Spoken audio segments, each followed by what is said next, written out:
Assalamualaikum warahmatullahi wabarakatuh. Jumpa lagi dengan Ustazah di pembahasan selanjutnya, yaitu perhitungan cermin cekung dan cermin cembung.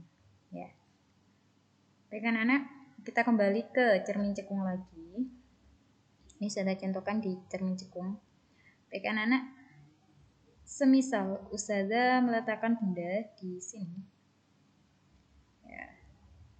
Nah, bendanya di sini, berarti kan bendanya di ruang 2. Nah, berarti kalau di ruang 2, menurut kemarin yang dijelaskan Ustazah, berarti bayangannya di ruang 3, ya kan? Karena harus sama dengan 5. Nah, bayangannya di sini. Ini benda.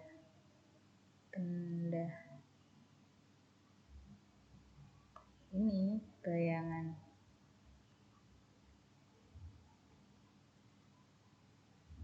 Nah,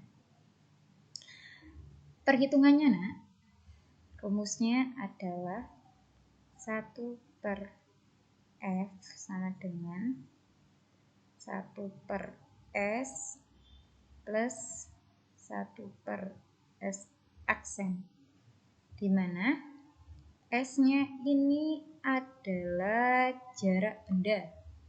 Jarak benda itu mana? Ini jarak antara benda sampai cermin. Ini disebut S, jarak benda.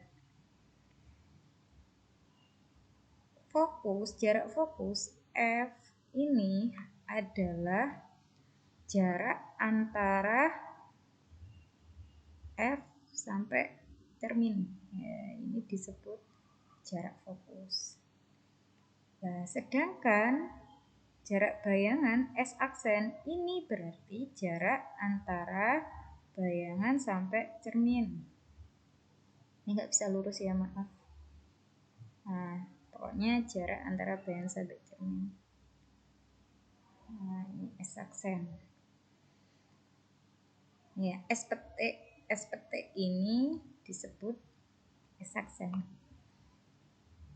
Oke, langsung aja ke rumus yang kedua. Kalau ditanya perbesaran bayangannya berapa kali, berarti rumusnya M sama dengan jarak bayangan dibagi jarak benda. Ya, S aksen per S. Atau tinggi bayangan dibagi tinggi benda. Oh, nggak usah aksen ya, berarti H biasa ini ya. Ini adalah rumusnya perbesaran. Selanjutnya langsung ke soal. Ya, ini contohnya.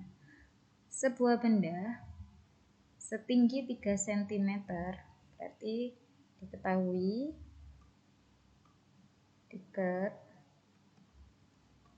tingginya 3 cm, berarti hanya ya, ini materinya sudah saya berikan ya di kemarin, di WA kemarin.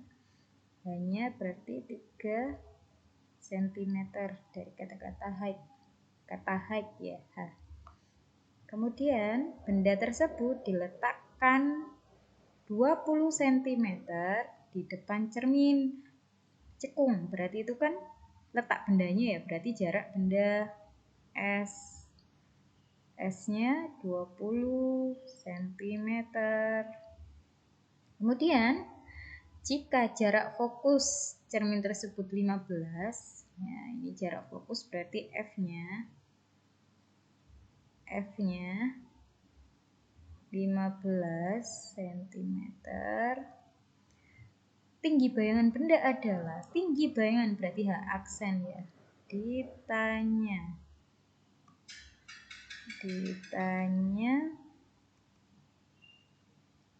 H aksen, tinggi bayangan.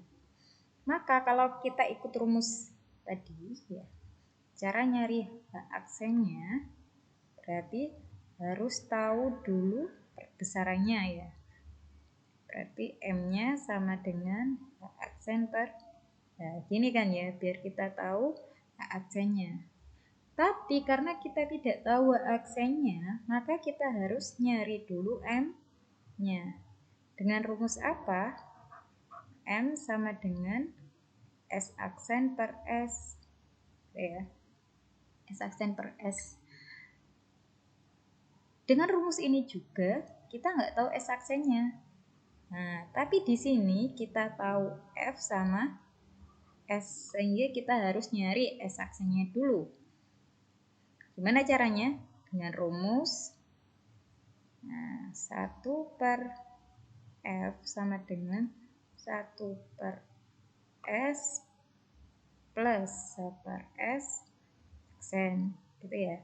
Karena yang ditanya ini S aksen, maka kalau Ustazah cari 1 per S aksennya sama dengan 1 per F ini, kalau tak pindah ruas ke sini awalnya plus jadi min. Nah, jadi rumusnya dibalik gini ya. Sehingga kalau Ustazah masukkan F-nya berapa? 15. Berarti 1 per 15 min 1 per 20 sama dengan 1 per S aksen, gitu ya. Setelah itu, seperti pecahan biasa, kita harus menyamakan penyebutnya dulu. Berarti kita cari KPK-nya. Oke, cari KPK-nya. Berarti berapa KPK 15 sama 20? 60. Ya, 60. Karena ini min, ini tetap min. Ya. 60 bagi 15 dikali 4 ya, kalikan 1 berarti 4. Ini juga 60 bagi 20 berarti 3. Sehingga 1 per S aksen itu ketemu 4 kurangi 3, 1 per 60. Ingat-ingat, ini masih 1 per S aksen. Nah, kalau nyari jarak bayangannya aja S aksen, berarti harus dibalik. 60 per 1 sama dengan 60 cm. Nah, ini jawabannya. Tapi masih belum selesai. Ini masih S aksen. Ya. Kemudian baru kita cari perbesarannya. Ya, nyari M-nya. Gimana ya? S aksen per S. M sama dengan S aksennya berapa? 60 dibagi S-nya ini 20. Sehingga M-nya sama dengan 3. Ya, ini tak coret jadi 3 kali. Jadi nanti bayangannya itu diperbesar 3 kali dari benda semula. Gitu ya. Ini masih M. Selanjutnya yang ditanya adalah ini aksen tinggi bayangannya. Berarti kita masukkan M sama dengan H aksen per H. Sehingga M-nya ini 3 sama dengan H aksen per 3. Sehingga aksennya sama dengan 3 kali 3 sama dengan 9 cm. Oke anak-anak, sekian. Semoga kalian bisa memahami dan semoga bermanfaat. Assalamualaikum warahmatullahi wabarakatuh.